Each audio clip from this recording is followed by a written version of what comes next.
On this episode of Game Shack, we go from this to this. I'm going to show you how to do it, how much it costs, and everything else to do with it coming up next.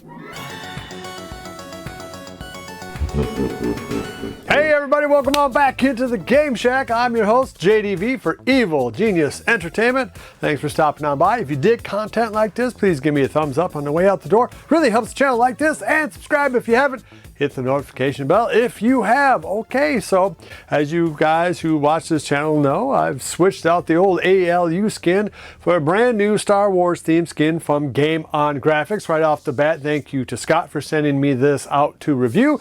Now, no money has exchanged hands. I haven't promised him to give a good review. He doesn't get to see this video first or anything else like that. So this review is going to be as honest and open as I possibly can be, but just know that On Graphix did send me this set to review. Okay, so I've had this ALU Gen 1 for about 3.5 years. I bought it used and it was already pretty beat up when I bought it, and I haven't been any gentler to it. I do not really treat my arcade games with kid gloves, and so it was getting pretty beat up, and so for that reason I wanted to try out new art. Also, I don't really love the multi-K look on any kind of multi-K. I would rather have a themed cabinet, so I thought I'd reach out to them and see if they had anything for the ALU, and sure enough they do.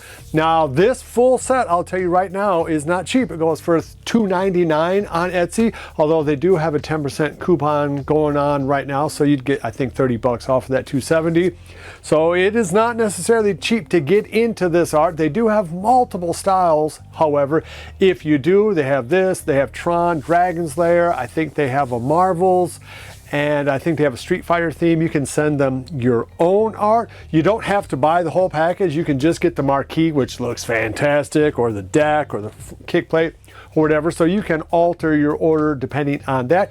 You can also get the art right from a guy named Thor, who is the guy who designed this artwork, and you can get the art for just $30 if you have your own printer or way of putting up the art. So there are some pricing options in here. However, the package I did get, I think, is the $300 package, so it's not necessarily cheap. The other real negative about it, I'll get the bad out of the way first, is that it's not super easy to put on, but only because there's so much of it. You get this, you have the art here that there is no originally. You have art for the marquee, you have art for the deck, the top, the bottom, top, bottom, and to get kick plate. So to put all that on will take you 2 to 3 hours, depending on how fast or good you are with it. They do give you a little squeegee, which does help it quite a bit, but I would not rush into this thinking that you're going to get it done in 20 minutes, because you are not going to get it done in 20 minutes unless you're someone who does this kind of work all the time. The other thing is if you really want to get the deck art on really well, you're going to have to take the buttons off. I had to cut a little bit to get it over the joystick because I didn't want to take apart the whole deck. You will have to probably move it up. If, like me, you have it up on a pedestal, you're going to have to take it off the pedestal to put on. Other than that, though, other than just the fact that it can be a little bit intimidating putting all of this on, it turned out fantastic. I can't believe how good it looks. The marquee is just straight up amazing. Now, I had thought about going with the digital marquees that you can get from AtGames, but I decided to go with something a lot lower tech, and in my mind, actually a lot more impactful, particularly if you are running it as a theme cab the way I am. Now, the cool thing is about if you get the Star Wars or Tron, is that Tron and Star Wars are both games that are available on the ALU as it is right now. I don't know about the 4K version. That remains to be seen. Of course, that's going to be a themed cabinet any way you look at it. So marquee, just absolutely great. The vinyl is very tough. You're putting this on, I had to peel it off and put it back on several times before I could get it just perfectly right. The vinyl is very tough. It stays very sticky. I don't think it's going to come off anytime. I'm still getting the little bubbles out. But by and large, I would say that unless you knew any better, you'd think that it came stock like this from the factory, and anything that's wrong with it is just due to my own installation errors and not to the product itself. Depending on where you're at, like on the deck, it has a different feel to it than the shiny gloss here, so this feels like it's not going to rub off after a lot of play. The material used on the marquee is a little bit different. Like this is shiny, it's a little bit different than this, so you don't have any glare coming off of the graphics on the front. This Star Destroyer on the front really is nice. Now you are going to have to take off the speakers to put that on, and if it doesn't quite line up exactly right, just go ahead and re-drill the little holes and put the little speaker covers back on. Wasn't a problem for me, but if it is, don't panic.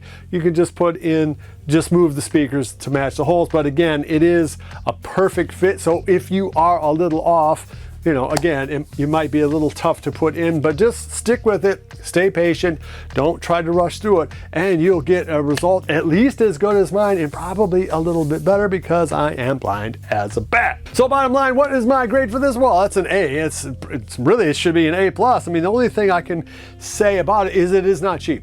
At $270 right now with the coupon, you know, that is almost the price of, say, a Mini or something like that. You probably maybe even could find an ALU for $300 on the used market, more like $450, but still, it is not a cheap thing to do. On the other hand, it is almost like I have a brand new machine because of this art, and because I don't know that I'm going to be able to afford the 4K ALU, and we really don't know anything else about it other than it's going to have Killer Instinct on it.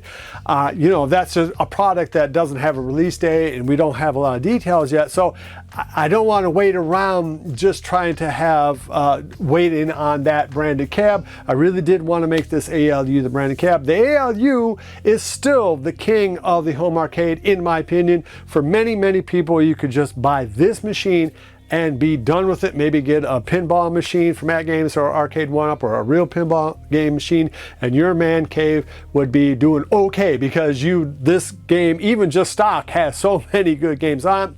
And of course, if you want to get Coin Op X, you can, assuming you don't upgrade to the newest firmware. Thank you again, Scott and On Graphix, for sending me this, because wow, it really is just a fantastic product. All right, guys, so if you like this review and want to keep seeing stuff like this, please give me a thumbs up out the door. If you really want to help the channel, you could buy me a coffee. See that information down below. Subscribe if you haven't already, so you know when videos like this come out. Love each other, and until next time, I'll see you in the Game Shack, where I will be playing my souped up ALU. All right, bye-bye. Mwah. Be sure to visit evilgeniusentertainment.com for exclusive content, swag, casting call news, and much more.